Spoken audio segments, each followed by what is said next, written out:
श्री शिवाय नमस्तोभ्यम। दोस्तों, आप सभी लोग जानते हैं कि 17 सितंबर 2025 यानी बुधवार को पड़ रही है इंदिरा एकादशी व्रत। और दोस्तों, यह व्रत तिथि है जो अश्विन मास में पड़ने वाली सबसे बड़ी तिथि इंदिरा एकादशी व्रत है और इसका बहुत ही बड़ा और विशेष महत्व होता है। अगर कभी भी मौका मिल जाए तो आप लोगों को पीपल के पत्ते पर राम लिखकर बहुत छोटा सा उपाय करना है। इन दोनों का संयोग बहुत ही कम आता है। इसी के साथ में गुरुजी ने अपनी शिव पुराण कथा में बताया है कि इस दिन आपको एक पीपल के पत्ते पर राम वाला उपाय तो आपको अवश्य ही करना चाहिए, क्योंकि ऐसा दिन पूरे साल में सिर्फ एक ही बार आता है। और दोस्तों, आप सभी लोग जानते हो कि बुधवार का अगर सबसे बड़ा कोई उपाय है तो वह है पीपल के पत्ते पर राम वाला उपाय।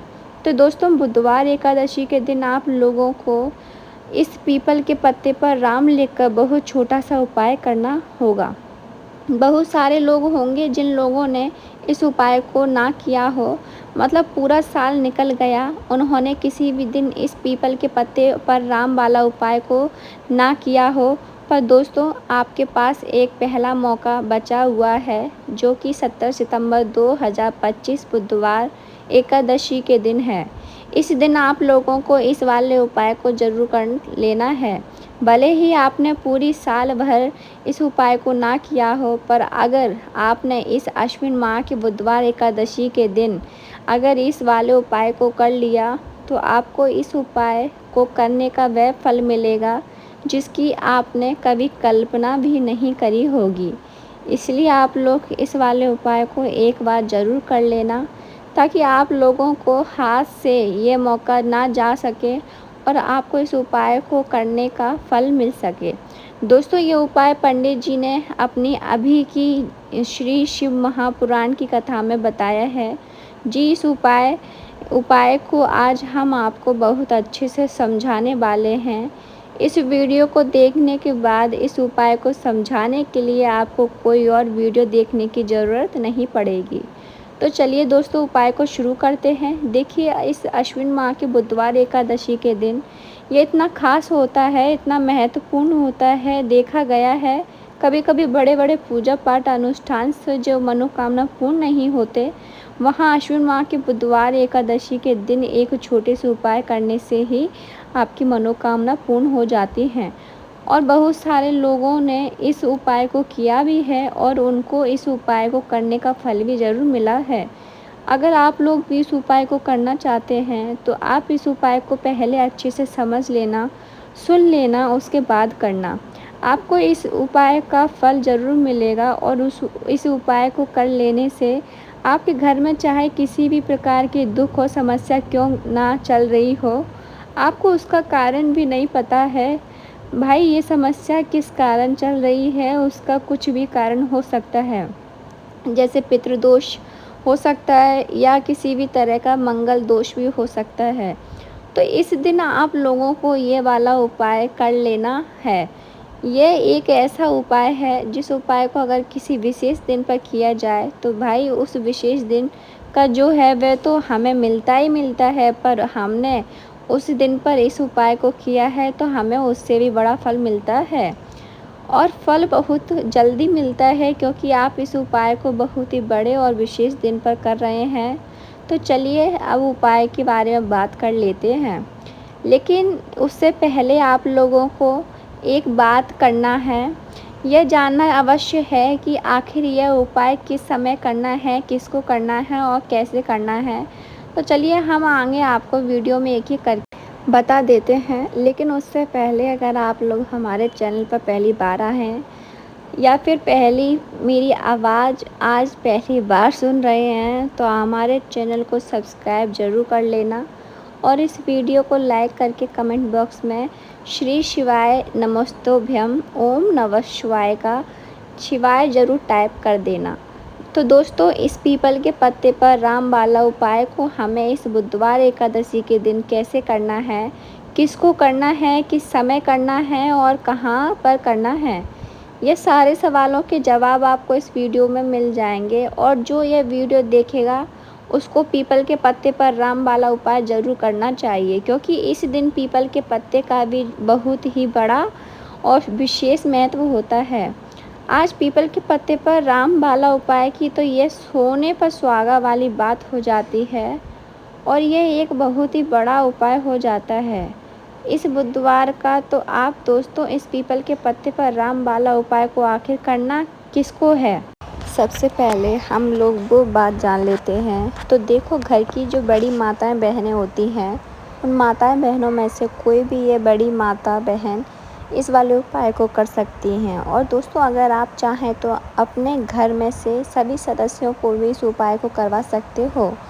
अगर किसी व्यक्ति की खुद की कोई मनोकामना है, खुद की कोई दुख और परेशानी है, जो कि वह अपने लिए ही करना चाहता है इस वाले उपाय को, तो वह खुद अपने लिए भी कर सकता है।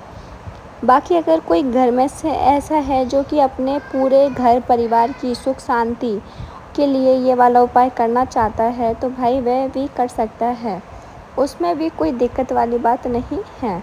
कहने का मतलब ये है कि इस उपाय को हर एक सदस्य भी कर सकता है, और पूरे घर परिवार के सदस्य के लिए घर की बड़ी माताओं बहनों में से भी कोई एक माता बहन भी कर सकती है।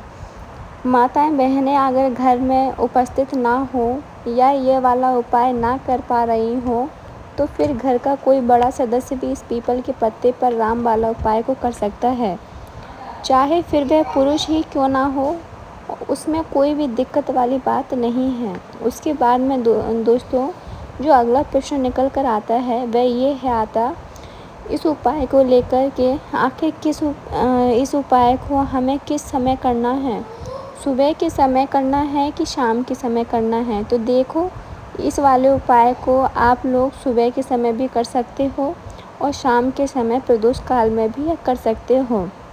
अब अगर आप पूछो कि सबसे उत्तम समय कौन सा रहेगा इस पीपल के पत्ते पर रामबाला उपाय को करने का, तो हम आपसे बस यही कहेंगे कि इस उपाय को आप सुबह के समय करेंगे तो ज़्यादा बेहतर होगा। बाकी अगर प्रदोष काल शाम के समय भी करेंगे तो भी अच्छा होगा, उसमें कोई भी दिक्कत वाली बात नहीं है। तो अब दोस्तों जो अगली सबसे बड़ी और महत्वपूर्ण बात आती है, वह ये आती है कि सुबह अगर हम उपाय को करेंगे तो हमें कितने बजे से लेकर कितने बजे तक के बीच में करना है, और शाम के समय प्रदोष काल में करेंगे तो हमें कितने बजे से लेकर कितने बजे के बीच में करना है। तो देखो, सुबह जितनी जल्दी हो सके आप उपाय को करने की कोशिश करना। बाकी अगर किसी कारणवश लेट भी हो जाओ, थोड़ी देर भी हो जाए, तो आप 10 या 11 बजे तक भी उपाय आप कर लेना। 12 बजे से ज़्यादा देरी ना हो, इस बात का ध्यान रखना। उसके बाद में दोस्तों अगर शाम के समय प्रदोष काल की बात करें, प्रदोष काल का जो समय होता है वह शाम के 6 बजे से शुरू हो जाता है। मतलब शाम के 6 बजे से लेकर 7 बजे के बीच जो समय होता है वह प्रदोष काल का समय होता है। आप इस उपाय को 7 बजे से लेकर 8 बजे के बीच में भी कर सकते हो। बहुत सात जो मतलब शाम के 6 बजे से रात 8 बजे के बीच में आप कभी भी इस उपाय को कर सकते हो, उसमें कोई भी दिक्कत वाली बात नहीं होती है। हमें किसी भी दिन आपको पीपल के पत्ते पर राम लिखकर बहुत छोटा सा उपाय करना है। ऐसा समझ लीजिए जितने में भी आपके शत्रु की जवान के पत्ते पर वयूर है, जो भी आपके विरोधी हैं, दुश्मन हैं, जो आपको हर तरफ से परेशान कर रहे हैं, अब उन शत्रुओं की अकड़ निकलेगी। शत्रु का किया कराया भी तुरंत हट जाएगा जब बुधवार में आप इस छोटे से उपाय को करेंगे। तो देखिए, आज की वीडियो विशेषकर उन लोगों के लिए है जो अपने जीवन में शत्रुओं से और दुश्मन से बहुत ज़्यादा परेशान हो चुके हैं।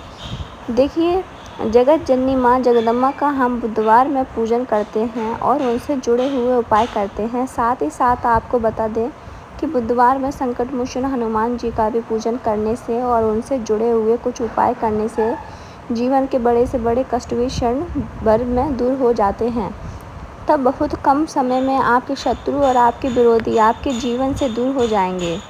आपके दुश्मन लाख कोशिश कर लें के बाद भी आपका बाल भी बांका नहीं कर पाएंगे, अगर आप बुधवार में इस छोटे से उपाय को कर लेते हैं। अब देखिए, आज का जो समय है ये कलयुग का समय है। तो ये कलयुग एकमात्र देवता जो अपने भक्तों के जीवन से सारे कष्टों को दूर कर देते हैं, वह स्वयं ही संकट मोचन हनुमान जी। और संकट मोचन हनुमान जी का पूजन अगर आप बुधवार में करते हैं और उनसे जुड़ा हुआ ये छोटा सा उपाय अगर आप बुधवार में किसी भी दिन कर लेते हैं, तो ऐसा समझ लीजिए आपके जो शत्रु हैं, आपके जो विरोधी, आपके जो दुश्मन हैं, या किसी भी तरह से आपको परेशान करने का प्रयास कर लें, आपका बाल विवाह का नहीं कर पाएंगे। दूसरी चीज़, अगर आपके शत्रु ने आपके ऊपर कोई भी तंत्र मंत्र करवा रखा है, कोई भी जादू टोना, कोई भी ब्लैक मैजिक आपके ऊपर करवा दिया है या करवाने का प्रयास कर रहे हैं, ऐसा समझ लीजिए वह किया कराया आप तक पहुंच ही नहीं पाएगा। और अगर आप तक पहुंच गया है कोई भी ब्लैक मैजिक, तुरंत हट जाएगा जब आप इस छोटे से उपाय को बुधवार में करेंगे। देखिए, उपाय छोटा सा है लेकिन बहुत ही ज़्यादा दिव्य चमत्कारी है। मतलब उपाय को करने में ना तो आपका ज़्यादा समय जाएगा और ना ही आपके इसमें पैसे खर्च होंगे। तो इसका महादिव्य चमत्कार आप खुद देख लेंगे। तो बुधवार के जो दिन होते हैं, ये बहुत ही सिद्ध दिन होते हैं। मतलब बुधवार के दिनों में 9 माता रानी हमारे घरों में आती हैं, अपने भक्तों के जीवन में कष्टों को दूर करती हैं। साथ ही साथ आपको बता दें कि बुधवार के टाइम पर जब भी आप संकट मोचन हनुमान जी का उपाय करते हैं, तो माँ दुर्गा की आपको असीम और विशेष कृपा मिलती है। माँ दुर्गा आपसे बहुत जल्दी प्रसन्न होती हैं और आपके सारे संकटों को वह दूर कर देती हैं। तो पीपल के पत्ते में और पीपल के पेड़ में होता है देवी देवताओं का वास। पीपल के पेड़ में श्री हरि विष्णु साक्षात माता लक्ष्मी वास करती हैं। पीपल के देव में हमारे पितरों का वास होता है। पीपल का जो पेड़ होता है, इसका पूजन करने से शनि देव की कृपा, उनका आशीर्वाद मिलता है। और पीपल का पत्ता जो इस उपाय और बुधवार में करने से व्यक्ति के जीवन में बड़े से बड़े संकट और कष्ट दूर हो जाते हैं, जिसमें कि शत्रु और आपके दुश्मन जो हैं यह पूरी तरह पराजित हो जाएंगे और कभी भी आपका कुछ नहीं बिगाड़ पाएंगे। अगर ये उपाय आप करते हैं तो देखिए, ये उपाय स्त्रियां भी कर सकती हैं, पुरुष भी कर सकते हैं। किसी भी दिन आप इस उपाय को कर सकते हैं, ठीक है ना।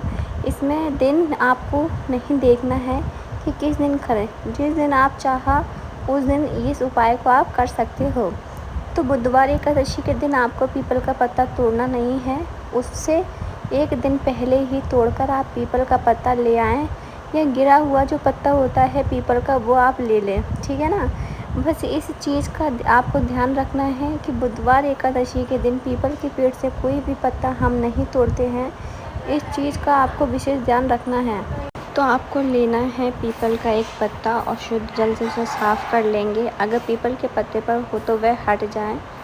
फिर गंगा जल का थोड़ा सा छिड़काव यानी थोड़ी सी छींटें आपको इस पीपल के पत्ते पर मारनी है और इस पीपल के पत्ते पर फिर कपड़े से पोंछकर आपको साफ़ कर लेना है, बिल्कुल सूखा लेना है। अब आपको लेना है थोड़ा सा सिंदूर, जो केसरिया वाला सिंदूर आता है जो हम संकट मोचन हनुमान जी को चढ़ाते हैं, वह केसरिया सिंदूर आपको लेना है। थोड़ा सा जल डाल के इसे गीला कर लेंगे और इसी सिंदूर से इस पीपल के पत्ते पर आपको भगवान राम का नाम लिखना है। अब किससे लिखेंगे? माचिस की तीली से लिख सकते हैं, उसे लिख सकते हैं, या फिर किसी भी तरह से आपको भगवान राम का नाम इस पीपल के पत्ते पर लिखना है। लिख लिया है। एक आपको चमेली के तेल का या सरसों के तेल का दीपक तैयार करना है और एक कोई भी आपको लेनी है मिठाई। यहाँ पर आप बूंदी का प्रसाद ले सकते हैं, बेसन का लड्डू ले सकते हैं और अगर आप इमरती ले सकते हैं तो यह और भी उत्तम है। देखिए, इमरती का जो भोग होता है यह संकट मोचन हनुमान जी को बहुत ज़्यादा प्रिय है। अब ये सारी चीज़ें लेकर आपको जाना है संकट मोचन हनुमान जी के मंदिर में। तो देखिए, सबसे पहले आपको संकट मोचन हनुमान जी के सामने यह दीप प्रज्वलित करना है जो आप लेकर गए हैं। चाहे आपने चमेली के तेल का दीपक तैयार करा है या सरसों के तेल का।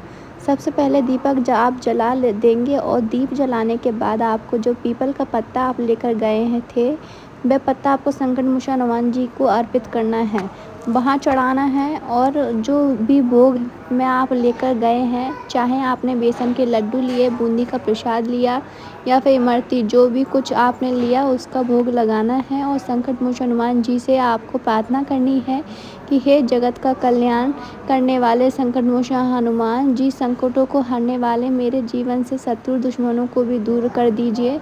शत्रु का कल्याण करने वाले संकट मोचन हनुमान जी के 4 कर दीजिए या कराया तंत्र मंत्र सब कुछ हट जाएगा। ऐसी कृपा मुझ पर कीजिए, इस तरह से आपको प्रार्थना करनी है और 108 बार जय श्री राम, जय सीताराम, जय श्री राम, जय सीताराम, जय श्री राम, जय सीताराम, इस तरह से आपको जयकारा लगाना है, क्योंकि भगवान राम का नाम संकट मोचन हनुमान जी को सबसे ज़्यादा प्रिय है।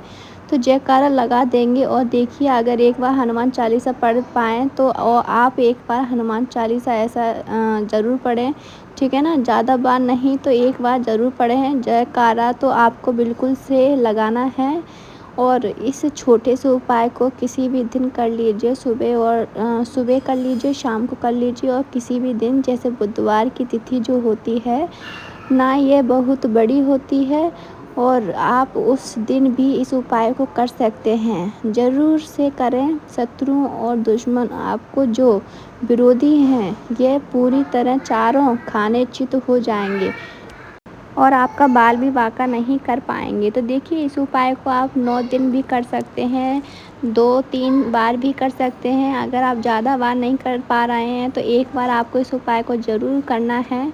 और देखिए, इस उपाय को करने से जो आपके सामने से शत्रु हैं वह भी परास्त हो जाएंगे। जो पीठ पीछे वार करते हैं, पीठ पीछे तंत्र मंत्र करवाते हैं, वह शत्रु भी चारों खाने से चित हो जाएंगे।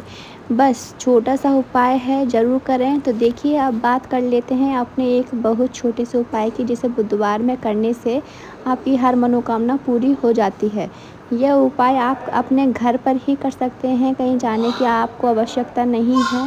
कोई भी ऐसी विश जो आप बहुत लंबे समय से अधूरी है, पूरी नहीं हो पा रही है, या धन को लेकर आप बहुत परेशान हैं, या घर में संकट कष्ट बहुत आते हैं, बीमारियां बहुत आती हैं, तो एक लाल पुष्प जैसे कि गुलाब का फूल भी लाल होता है, आप ज़रूर से अपने घर के मंदिर में माँ दुर्गा को अर्पित करें और एक देसी घी का दीपक जलाकर, बाती का जलाकर माँ का पूजन करें। और बुधवार में अगर लाल रंग से जुड़ा हुआ यह उपाय आप करते हैं, आपकी सारी मनोरथ और सारी मनोकामना माँ पूरा कर देंगी, क्योंकि लाल रंग माँ दुर्गा को बहुत प्रिय है। लाल पुष्प और लाल रंग की बाती का दीपक आपकी बड़ी से बड़ी मनोकामना को भी पूर्ण कर सकती है। बुधवार में यह उपाय आप किसी भी दिन कर सकते हैं। दूसरे उपाय की हल्दी वाला जल आपको अपने घर में किस जगह पर डालना है और उपाय को कैसे करना है और कैसे ही यह हल्दी वाला जलते आश्विन माह का बुधवार एकादशी के दिन आप अपने घर में डालते ही छिन्नत है। उपाय को करते ही तो सीधे सीधे माँ लक्ष्मी आपसे प्रसन्न होकर आप तो आती ही हैं और श्री हरि के साथ आती हैं। इस तरह लक्ष्मी का आपके घर में वास होता है। कहने का मतलब है कि फिर कभी भी माँ लक्ष्मी आपके घर को छोड़कर नहीं जाती है। जो लोग कहते हैं कि हमारे घर में पैसा तो आता है लेकिन टिकता नहीं है, चला जाता है, फिजूल के खर्चे बहुत होते हैं। धन तो घर में आता है लेकिन तिजोरी कभी धन से भरी नहीं होती, खाली हो जाती है। तो 90% पर लोग ऐसे होते हैं जिनके जीवन में ये समस्या होती है कि हमारे घर में इस तरह लक्ष्मी का वास नहीं है। देखिए, हम सभी चाहते हैं कि माँ लक्ष्मी और श्री हरि विष्णु हमेशा हमारे घर में रहें, उनका आशीर्वाद बना रहे, हम हमारे जीवन के जितने भी दुख हैं उनका सामना जो है बहुत आसानी से कर सकें। देखिए, जब व्यक्ति के पास पैसा नहीं होता ना, तो वह बहुत सारे कष्ट दुख उसके जीवन में जब आते हैं उनका सामना भी नहीं कर पाता, और जब उसका आर्थिक पक्ष मजबूत होता है तो वो बहुत सारी समस्याएं उसे सामने अपने जीवन में जो आती हैं वह छोटी लगती हैं। लेकिन अगर पैसा भी पास नहीं है तो छोटी छोटी प्रॉब्लम और छोटी छोटी चीज़ें जो हमारे जीवन में आती हैं वह भी बहुत बड़ी लगने लगती हैं। तो आपको करना क्या है, आपको यहाँ पर लेना है गंगा जल। तो देखिए, सबसे पहले तो आपको अपने पूरे घर में गंगा जल का छींटा लगाना है, ठीक है। गंगा जल आपके घर से जितनी भी नेगेटिव एनर्जी होती है उसे बाहर कर देता है। गंगा जल का छिड़काव जब आप करते हैं, उसके बाद कोई पूजा पाठ करते हैं, कोई उपाय करते हैं, वह पूरी तरह से सफल होता है, क्योंकि आपके घर में अब पॉजिटिव एनर्जी, सकारात्मक ऊर्जा आ जाती है। ठीक है, तो इतना करने के बाद आपको क्या करना है, एक लोटे के अंदर या एक कटोरी, किसी भी चीज़ के अंदर आपको अपने घर का शुद्ध जल लेना है। ले लिया, उसके बाद पिसी हुई हल्दी उसके अंदर मिलानी है। मिला दी, जब हल्दी आपको मिलानी है, उस समय आपको श्री हरि विष्णु का ध्यान करना है। श्री हरि विष्णु से प्रार्थना करनी है कि मेरे घर में धन बढ़े, कभी भी मेरे घर की जो सुख समृद्धि है उसमें कमी ना आए। ठीक है ना। जब आप जल मिला लेंगे, उसके बाद आपको तुलसी का एक पत्ता लेना है। तुलसी का पत्ता पहले ही तोड़ लें। बुधवार एकादशी के दिन भूलकर भी आप उसको नहीं तोड़ना है, तो उस वाले दिन नहीं तोड़ेंगे। उससे पहले ही तुलसी का पत्ता तोड़ कर रख लें। अगर आपके घर में तुलसी का पौधा इस टाइम सूख गया नहीं है, तो जहाँ पर भी आपको तुलसी का कोई पत्ता मिल जाए, एक पत्ता आप ले आएँ। उस तुलसी के पत्ते से आपको अपने पूरे घर में उस हल्दी वाले जल का छींटा लगाना है। सबसे पहले घर के मंदिर में लगाएंगे। ठीक है, फिर जितने भी रूम हैं, कमरे हैं, वहाँ पर लगाएंगे। घर के मुख्य द्वार पर लगाएंगे। इस तरह से जब आप उपाय करते हैं, तो आपके घर में कभी भी धन की कमी नहीं होती। धन में वृद्धि होती है, चली जाती है, और धन आपका हमेशा बढ़ता है।